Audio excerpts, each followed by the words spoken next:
Hello, I'm Nicholas Markey, physical therapist here at Beach Barbell Physical Therapy here in Wilmington, North Carolina. I'm a physical therapist by day and an online fitness coach by night. Today, I wanted to continue with our back pain theme. I wanted to talk about some myths around back pain. I have 6 I can think of right now. There could be more, but these are the main ones I wanted to talk about today. So I think the first one that is pretty important is the idea that if you have a herniated disc or degenerative disc disease that you will have back pain, and this is not true per se. Now, the reason why we know this is because when we've done studies on, let's say they take 1,000 people and they do an MRI of all of them, right? And something like upwards of 70% will have herniated discs, sometimes called slip discs. They'll have degenerative disc disease, which is just another fancy word for arthritis in the back, in the spine. And those up to that 70% or more will have no symptoms with those things, okay? Their back feels fine, they do whatever they want, or more or less. And so in that case, they have degenerative disc disease, they have herniated disc, and they got no pain, okay? Now, does that mean that someone's herniated disc potentially or degenerative disc disease / arthritis isn't causing them pain? No, not necessarily, but it's just important to realize that it's not so certain. And that's important because we know that a lot of times people will develop a lot of fear around those things. Those words sound really scary, and oftentimes they're told not to do a lot of things. Don't bend, don't lift, don't twist, that kind of thing. Basically scared out of using their back and their body, and potentially causing them worse outcomes in terms of just what they can do, and maybe even causing more pain because there's so much fear, and then the fear can potentially increase the system's perception of threat, like we've talked about, and perhaps increase the overall pain the person experiences. Another myth is that pain equals damage. So if I have back pain, then it must be damage. So this kind of goes hand in hand with the herniated disc / degenerative disc disease / arthritis. Pain doesn't always mean damage. Any pain, right?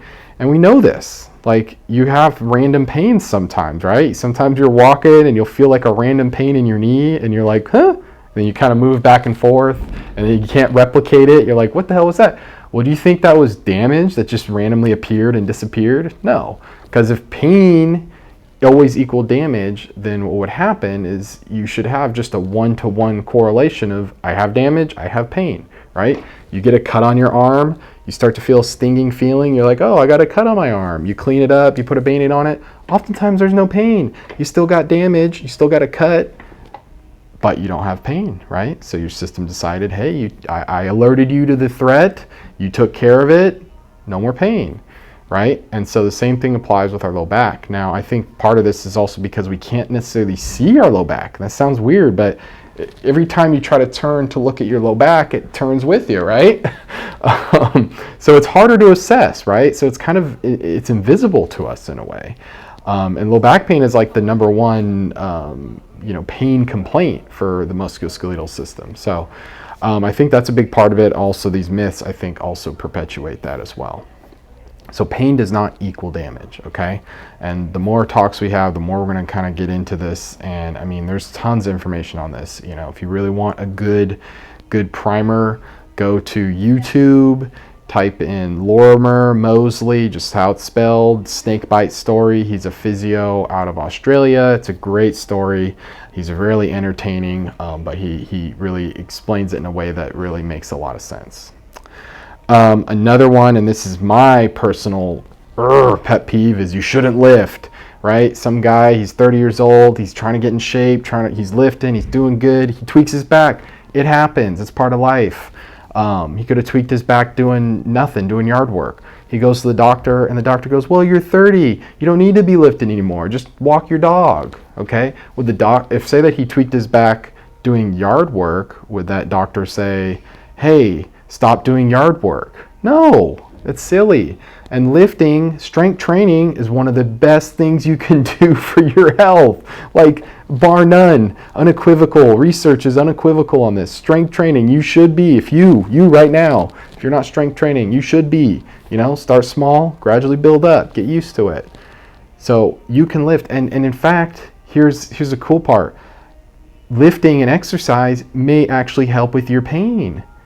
Whoa, that's awesome. That's how I primarily treat my patients. Like I've talked about, I call myself the medical personal trainer because I want to program good, smart exercise training, strength training for this person, and while balancing maybe the back pain or whatever other pain they have, right? And helping them progress. Because it's possible that we don't change their pain at all, right? If someone's had chronic pain for 10 years in their back, to be honest, my goal might not be necessarily to be like, I want to make your pain better.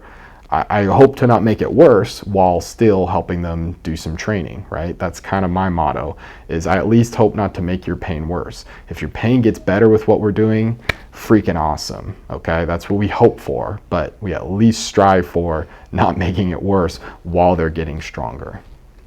So yes, you can lift, even if you have back pain. And even then, here's another thing. If say you got back pain and there's certain lifts that just do not feel good, they don't feel right, don't worry about those ones. We can do so many other things. Maybe you just work on your upper body and your shoulders, get those really strong, and maybe those feel great. Maybe you just work on your legs, your calves and your quads and your hamstrings.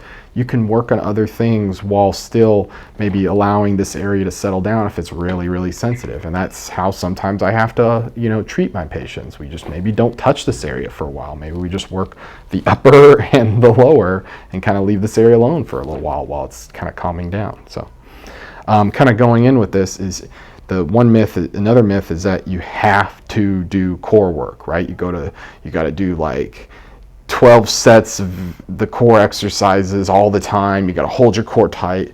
No, it's BS, okay? Core work, abdominal, you could say abdominal work like crunches and sit-ups and leg raises, knee raises, whatever. Yeah, those are good exercises for your abs. I'm not saying don't do them, but do you have to do so many as oftentimes as they're prescribed? Like, oh, you got to do 30 minutes of core work every day. I think that's insane. That sounds like bad programming, unless you're like, your goal is that you want to have, just be crushing, certain core exercises for whatever reason. And that's fine if that's your goal, that's what you want to do, but it's not necessary for back pain. And in fact, our research shows that you can do just about any exercise and feel better with pain, okay? That means you can go walking, you can go to do water exercise, Pilates, or yoga, strength training, core work, whatever. My personal favorite is that strength training because it also is affecting so many other positive things too, right? And then it also may help with their pain. Whoa, double whammy, let's do it. So, no, you don't have to do core work. If you like it and it makes you feel better, have at it. If you do it and you hate it, it doesn't feel good, don't worry about it, skip it. Another myth is that your back is out, right? You feel a lot of pain, it feels all funky. Now, the idea that your back would be out of alignment or out of place has never been shown in research at all, okay? And it, in fact, like we talk about a lot about fear, that kind of thought puts a lot of bad fear into people, okay? Now, what may be going on? What may be you feeling? Well, one, perception is a totally different thing than what is actually going on. We can perceive a lot of things that may not actually be going on. But two, let's say that you flare up your back, you tweak your back, who knows? You did something, you tweaked it, you felt a pop, whatever, right? And then it's like super stiff, hard to move around, painful, all that stuff. I wouldn't call your back being out. What's probably happened is you tweaked something, your body's trying to protect you, at least what it thinks it needs to do is trying to protect you, because it's like, hey, maybe we injured something, I don't know what's going on, let's just protect it. So maybe what you're actually feeling is like a lot of those muscles down there, maybe certain ones more than others, maybe like more, like if maybe you feel more pain on the left side, maybe the left side of your back muscles are more like tense and the right side not as tense, right? And then perhaps that maybe feels like it's out, right? Because like one side is really, really stiff and then the other side is maybe not as stiff. That could be part of it, right? So, and then when people do like those, manipulations or whatever, the quick, what are basically just this, cracking your knuckles, but in the back, when people do that, the research has shown that the muscle tension in the area does reduce for like, 30, 45 minutes, right? And so it's like it's a temporary, potential feel better type motion. Now your body's still probably going through a process that it needs to go through. So I don't think those things are necessary. Can they be helpful? Sure. But you kind of have to weigh how much time and effort you want to do that. And then sometimes people get that stuff done, like the quick whipping and all that stuff, the back cracking or whatever, and they feel worse after, right? But then they keep going. Like, that's stupid. I would only do it. I personally wouldn't do it, but I would only do it if it was like making me feel better, at least temporarily. Now, is it going to fix the problem? No. What's going to fix the problem is time, gradual time of your body, resolving this issue that it feel like that it's want to protect you from a threat. It feels a threat. There's a threat, and there's probably a time period that just needs to happen for a lot of people. And then also gradual return to all your activities. If you can only handle this much, you normally do this much. You gradually start here, and you just gradually work your way towards it. So no, your back is not out. It's probably potentially just like protective tension. And if you want to get those back cracking or whatever realignments, that's fine, as long as it's making you feel better. If it's not making you feel better, I don't think I would do it personally. So, and I wouldn't do it anyways. I hurt my back in physical therapy school lifting weights, of course, and actually it was like a really small weight. It wasn't even a big weight. So I didn't go get my back readjusted or anything. I just basically stopped doing certain movements for a little while I worked on everything else that was okay. And then I gradually would try different things to see how they'd feel. And when they started feeling better, I'd start doing them, starting at a lower level and then gradually working my way up. So you figure out, what is it I want to do? What movements do I want to do? What activities do I want to do? Let me just start somewhere small and just slowly work myself up towards that thing over time as I can tolerate. So. And the last one I can think of would be that you will need surgery. So this kind of goes with like the herniated disc, degenerative disc disease. The research on back pain surgery is not very good. Now, part of that also might be because we're not selecting good people, good patients, good cases for surgery. So that might be a big part of the issue. Seems like back surgery tends to be more helpful when someone's having radiating symptoms, so like pain going down their leg past the knee. So if someone has pain going past their knee, those people tend to do better, because then that might signal that maybe one of the nerves that starts in the back that goes down the leg, maybe it's being irritated by like a herniated disc or something. And then those surgeries are usually just more like discectomies, where they just go in and clean up around the area. Maybe there's some calcium buildup or something, right? So it tends to be pain that goes past the knee. And also, if somebody is maybe going through, let's say, good conservative therapy or rehab, whatever, they're gradually trying to build up their strength. They're doing it smartly, but things are just not getting better. And maybe even they're noticing certain things are getting weaker, like they're getting progressive muscle weakness, progressive neurological signs, like they're getting more numbness or something in their leg in certain areas. Then that's probably a better indicator of someone that might need surgery, right? And that's after maybe doing some conservative therapy for, a couple months or so, okay? And then there are like more rare cases where maybe someone has actually like fractured, some little bones in the vertebrae, and maybe their vertebrae is actually slipping. It is actually out, where it's slipping and starting to maybe impinge on the spinal cord. Typically those kind of symptoms are going to be more like both my feet are numb. So like symptoms down both sides, like I lose sensation in my feet, right? Those can be seen by if they do certain x-rays where they have you bend, flex, and then extend, and they're seeing if the spine is moving, is it stable, that kind of thing. Oftentimes though, those patients will start with some sort of conservative therapy again. Maybe that might help. maybe the vertebrae will heal even if they are slightly off, but they're decent, they're not causing neurological symptoms. So, and those are really rare cases, right? But a lot of times people are going in for surgery when they have just plain old back pain. And then they go and do a surgery, which is like a brand new injury, a brand new thing to freak the body out, a brand new thing to potentially make the body more sensitive, right? And the problem, like we talked about, damage, things we see on the images, may not necessarily be what's driving the pain experience. And then they go in and clean things up that are damaged, and basically all we've done is just further piss off the body because we've invaded it with an outside force. And then if you think of kind of your body's protective systems, like the nervous system, the immune system, they work like this. Now your body's going to go, you know what, I need to really ramp up. Stuff's going crazy down there. I need to ramp up my defenses here. I'm being invaded by aliens here. We need more troops down there, right?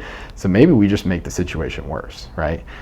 So generally the best idea is kind of gradual conservative treatment, gradually working back towards your activity, trying to probably incorporate some exercise. I would suggest strength training into your life. A lot of people, probably most, are going to do great with that and do just fine. As long as the person's not telling them stupid crap like their back is out, that their core is weak, blah, blah, blah, blah, all that garbage. As long as the person is, providing good, smart exercise programming, gradual as person's tolerating, right? Providing good reassurance, like we've talked about, that yes, you're doing well, your back's not going to explode. Just because you feel more pain doesn't mean the back is, falling apart. Maybe we just need to adjust the programming a little bit, adjust the dosage, maybe change up some of the exercises, yada, yada, yada, and providing this hopefully better education that I'm trying to provide here, that pain doesn't always equal damage. You can lift. Yeah, no, you don't have to do core work. No, your back's not out. The herniated disc and degenerative disc disease aren't necessarily an issue as far as we know. But yeah, so I just want to tap on several of those myths because they drive me bonkers, and I really think they are holding a lot of people back and probably pushing people towards treatment that is unnecessary and probably causing them more harm than good. Okay, so like always, like, share, subscribe, comment, ask questions, please. Help me out here because I want to try to help you out and help as many people as possible with any of these issues. And of course, if you need help, reach out to me. We can figure out how we can best help you. As always, thanks for watching, and peace.